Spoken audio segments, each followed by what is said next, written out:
It's 4 a.m. again. The hour when the world turns silent and the mind refuses to sleep.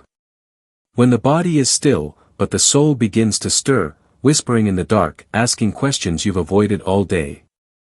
This is the hour of truth. The hour when the noise of the world fades, and all that's left is you, raw, unfiltered, and impossibly real. The subconscious rises here, not as an enemy, but as a mirror. It reflects everything you've buried beneath reason, every fragment of self you've labeled unworthy of light. It's not cruel. It's simply honest, more honest than your daytime voice, more direct than your practiced smiles. At 4 a.m., the ego loosens its grip. The masks slide away, and what remains is a presence that feels ancient, a silent witness to all you're becoming. You start to feel the spaces between your thoughts. That strange hum behind the noise, the one that feels infinite, vast, familiar. Carl Jung once called this space the unconscious ocean, the place from which all symbols rise, where myth and memory merge into something wordless. You have lived your life on the surface of that ocean, chasing approval, purpose, identity. But now, at 4 a.m., the waves are still. And something below begins to call your name. The subconscious doesn't speak in language. It speaks in sensations, in dreams, in the echo of things unresolved. It remembers the faces you've forgotten, the pain you dismissed, the version of you that once cried quietly behind the noise of accomplishment. It remembers not to punish, but to reconcile. Because everything you reject about yourself waits for you here. The rage, the need, the hunger for meaning, all waiting to be acknowledged, not erased. This is why you can't sleep. Because a deeper part of you is asking to be seen. And sleep would mean silence, silence to the voice that has been silenced for too long. You might wonder, what lives beneath this surface, what exactly is the subconscious? It is not darkness. It is depth. It is the part of you that never lies. The part that knows what you want even when your conscious mind insists otherwise. It knows who you love, even when you pretend not to care. It knows when you are lost, even when you smile and say you're fine. The subconscious is the child who learned to survive by hiding.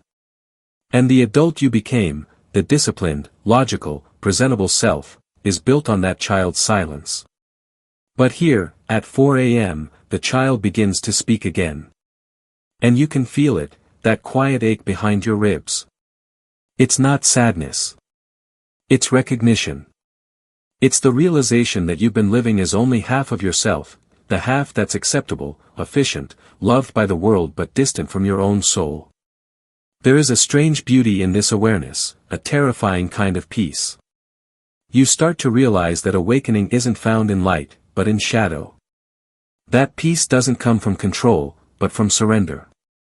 And that maybe, just maybe, the chaos inside you was never chaos at all. It was truth, demanding to be felt. You think of the choices that shaped you, the ones you call mistakes, the ones you call survival.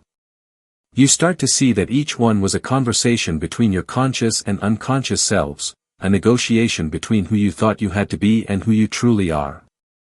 Even your failures were not failures. They were forms of guidance. They were your subconscious showing you what no longer aligned with your essence. The mind resists this idea because the mind wants order. It wants to categorize, define, and control. But the soul does not seek control. The soul seeks integration. To meet every part of itself, the pride and the shame, the love and the fear, and to hold them both with compassion. At 4 a.m., you are closest to that integration. Not the version of you who performs, but the one who simply is. The one who watches thoughts pass like clouds, without chasing or condemning. You start to see that you are not your memories. You are not your mistakes. You are the awareness that holds them, the sky that remains when every storm has passed. The subconscious loves silence. Because in silence, truth becomes visible. You can feel the weight you've carried, expectations, disappointments, fears of being misunderstood. And as you exhale, something inside you softens. You realize that nothing in you truly needed fixing. You were never broken, only fragmented.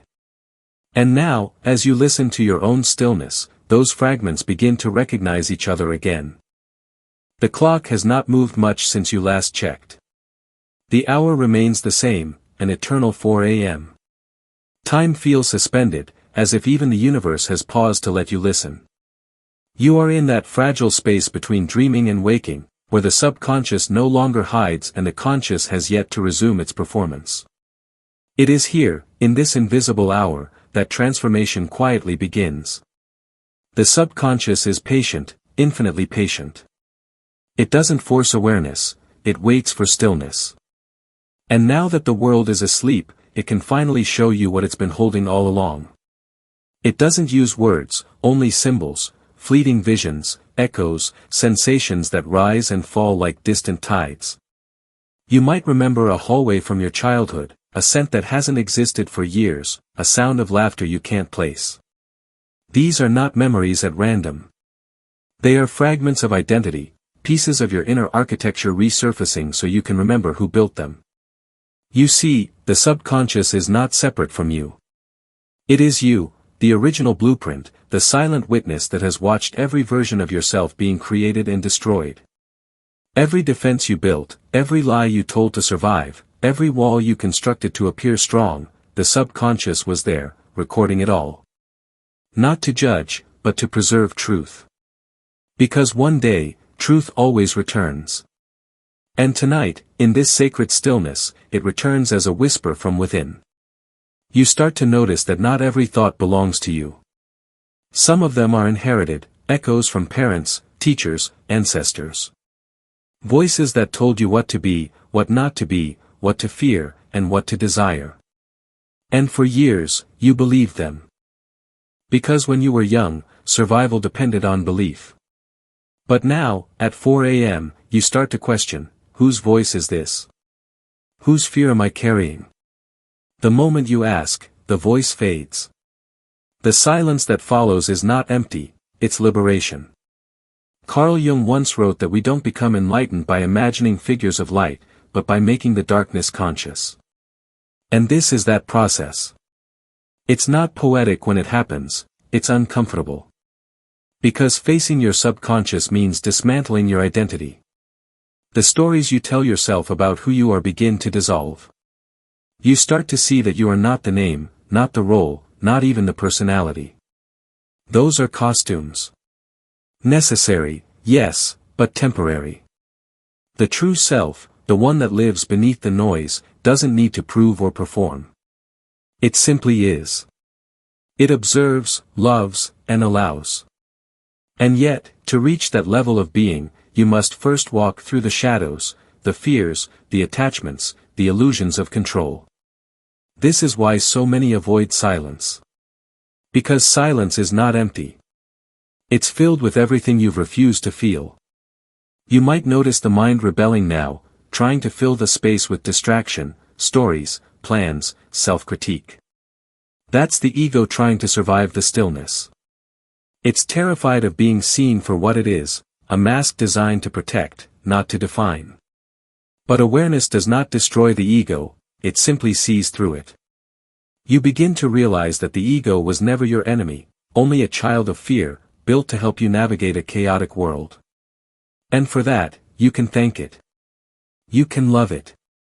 Then you can let it rest. The more you listen, the more you notice, thoughts come and go like waves, emotions rise like tides. None of them last. They're not who you are, they're what you experience.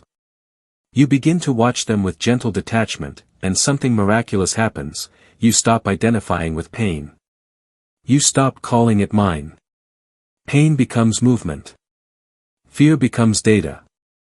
You see that suffering only persists when you resist it. But when you allow it, simply, silently, it transforms. You start to sense that your subconscious has its own language, made of rhythm, intuition, and imagery.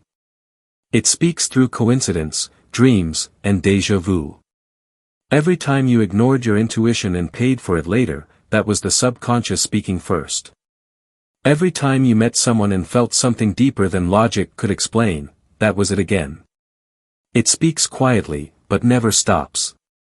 And once you learn to listen, life begins to feel guided, not forced. Now imagine your subconscious as a vast cathedral.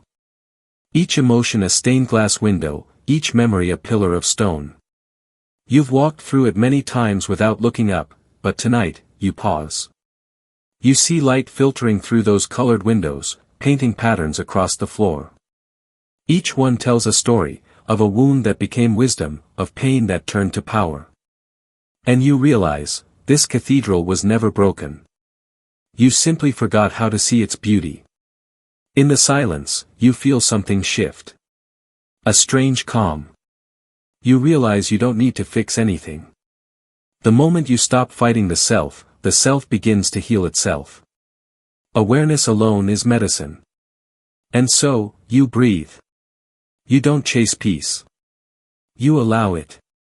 Thoughts start to slow, but not because you've controlled them, because they no longer need to shout.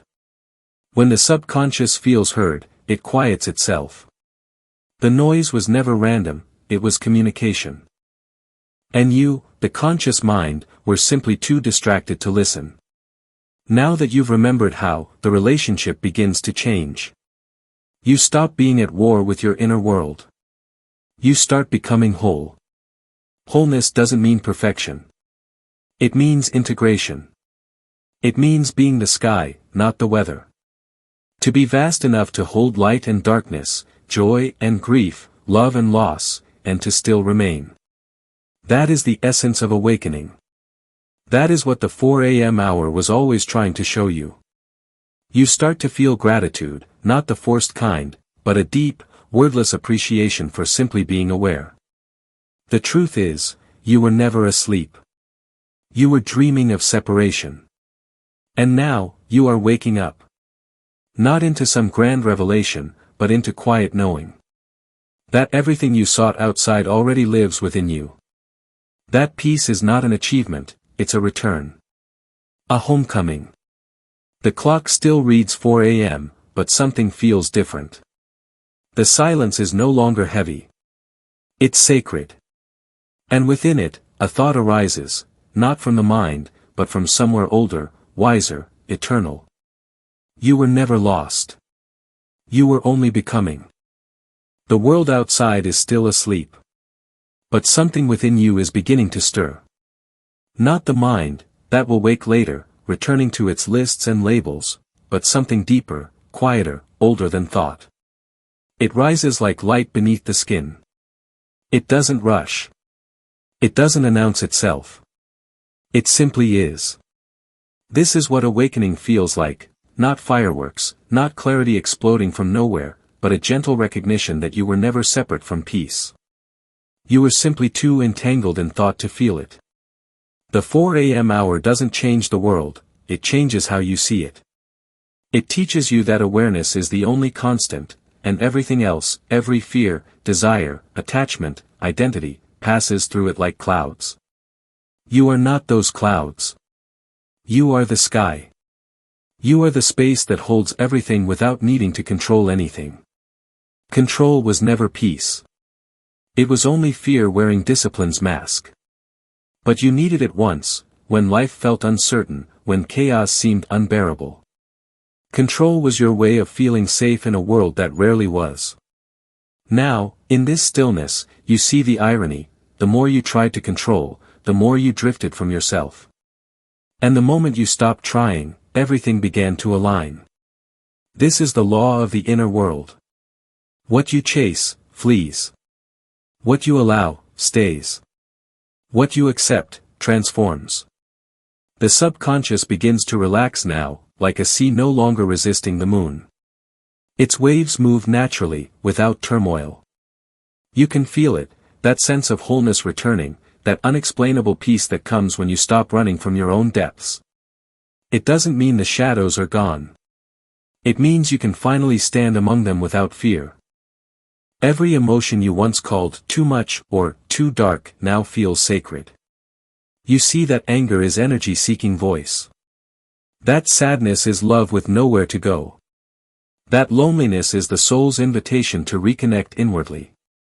Each one was a teacher in disguise. Each one was your subconscious, using pain as language because you had forgotten the softer words of intuition. Now, you remember. And because you remember, you no longer need the pain to learn. A realization blooms quietly inside you, that your life has never truly been off path. Even the detours, the delays, the breakdowns, they were not mistakes. They were part of your curriculum, designed by something wiser than logic. The subconscious, after all, is not chaotic. It's orchestral, complex, layered, beautifully precise. What felt like collapse was simply reorganization. What felt like loss was space being made for what was coming next. This is the moment where surrender becomes effortless. Not because you've given up, but because you've remembered you were never in control. The universe is not asking you to force alignment, only to allow it. The self that needed control has softened, and in its place stands awareness, vast, still, alive. The clock now reads 4:47 a.m. The first light is touching the horizon. And as you watch the darkness shift into something golden, you realize the same thing is happening inside you. Every shadow is illuminated from within, every forgotten fragment finding its way home. You no longer fear the depth, because you understand it is not emptiness. It's potential. It's where creation begins. You feel your breath deepen. The body relaxes, but the mind remains quiet, not asleep, just present. You begin to sense something infinite behind the rhythm of your breathing. Each inhale feels like the universe remembering itself through you. Each exhale feels like release, centuries of resistance dissolving into air. You think of all the people you've been, the child, the dreamer, the achiever, the broken one, the healer, and realize they were never separate selves. They were seasons of the same consciousness, expressions of one evolving awareness. You don't need to abandon any of them. You can hold them all in compassion. The child who feared. The adult who fought. The soul who forgives. Together, they make the whole. And perhaps that's the great secret of the subconscious, it's not something to conquer, but to understand. Not a dungeon, but a temple. Not a wound, but a map, showing you every place you left yourself behind. Now, you follow that map home. Home not as a place, but as a state of being, silent, rooted, and awake. The first bird begins to sing outside your window. You smile, not because everything is fixed, but because nothing needs to be. Awareness is enough. Presence is enough. The universe, for a moment, feels perfectly still, as if it's breathing with you. And maybe that's all enlightenment ever was. Not the end of thought, but the end of resistance. Not the escape from life, but the intimacy with it. Not reaching the light, but realizing you were the light all along. As the sun begins to rise, you close your eyes. And this time, it isn't to escape the world, it's to feel it from within. You rest in the awareness that needs no definition, no control, no validation. You rest in the space where everything that once haunted you now feels like grace. And as sleep finally finds you again, one final thought drifts through your mind. Not from ego, not from fear, but from truth itself. You have met your own depth. And nothing that deep ever breaks again. There is a strange peace that follows awakening, not joy, not clarity, not triumph. Just stillness. A kind of wordless recognition that everything you've been chasing was always orbiting the space you just remembered to inhabit. It's not loud. It's not ecstatic. It's quiet, like dawn light filling a room that's been empty for centuries. You move differently now. Even your silence feels deliberate. There's no need to speak everything you understand. Because the deeper truths can't survive the noise of language. They breathe only in stillness, between the words, inside the pauses. And you begin to realize that perhaps this is what Carl Jung meant when he spoke of individuation. To become who you truly are, without needing the world to see it. To embody what the subconscious once whispered, softly, persistently, until you were finally quiet enough to listen. You no longer resist solitude. You seek it. Not as escape, but as a form of refinement. Solitude has become your teacher. It shapes your perception, rearranges your thoughts, disciplines your energy. The noise of the world once told you who to be. Now silence tells you what you already are. You remember the version of yourself that feared stillness. The one who couldn't sit alone without reaching for distraction. You feel compassion for that self. They didn't know solitude was not abandonment. It was initiation. The silence was never empty, it was full of yourself, waiting. The subconscious speaks differently now. Its voice is subtler, woven into intuition. You notice it in the smallest moments. When a certain place feels familiar though you've never been there. When a sudden calm tells you what the mind has not yet processed. When something within says wait, and life rewards your patience. This is how consciousness and subconscious begin to dance again. One leading, the other listening, until both move as one. You begin to live like water. You no longer crash against walls. You curve, flow, shift, become. And what once felt like resistance now feels like rhythm. You've entered the flow state of being, not because everything is easy, but because nothing feels unnatural. Even pain, when it arrives, feels like part of the unfolding. You meet it without fear. You don't fight the lesson anymore. There is beauty in this neutrality, not coldness, but precision. A kind of spiritual elegance. You realize you don't need to be loud to be powerful, or understood to be whole. Your worth is no longer a mirror of how others see you. It's an echo of how deeply you see yourself. And in that seeing, there is peace. Sometimes, in moments of reflection, you still feel the old world pulling. The expectations, the validations, the subtle ache of wanting to be seen. But you don't respond the same way. You simply observe it, as if watching your past self walk through an old dream. You smile gently, because you know that dream built you. But you no longer live there. You live here. In this calm. Where nothing has to be certain. And yet everything feels inevitable. This is not the end of awakening, it's the integration. The slow translation of light into motion. Stillness into purpose. Awareness into life. You begin to understand that enlightenment is not a single moment. It's a rhythm, a breathing. Awakening, sleeping, remembering, forgetting. You do not hold on to it, you live with it. Like a candle, steady, luminous, but humble to the air that feeds it. You now see the subconscious not as a mystery, but as a language. One that was always speaking to you through dreams, symbols, intuition. It was never against you. It was only waiting for your attention. Every night thought, every intrusive whisper, every recurring pattern. It was your own psyche asking, can you hear me now? And at last, you can. There is a holiness in this listening. Not religious, but sacred in its intimacy. To know yourself at this level is to meet something divine. Not a God outside, but the spark inside that never leaves, even in your darkest night. It's the light you couldn't find because you were it all along. The sky outside your window has fully awakened. Soft gold, muted blue, the first sound of life in the streets.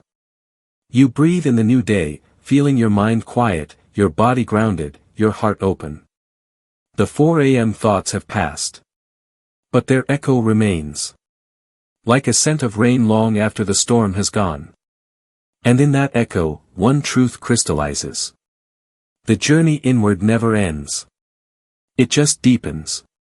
It refines your silence. It sharpens your awareness. It dissolves everything false. Until all that remains is what cannot be taken. The presence that watches everything come and go. But never comes or goes itself. You open your eyes. The world looks the same, but you, somehow, don't. You've returned. But not as who you were. You've returned as the witness. The one who finally understands that peace is not found. It is remembered. The day begins. But inside you, it is still 4 a.m. Still quiet. Still infinite. Still deep within.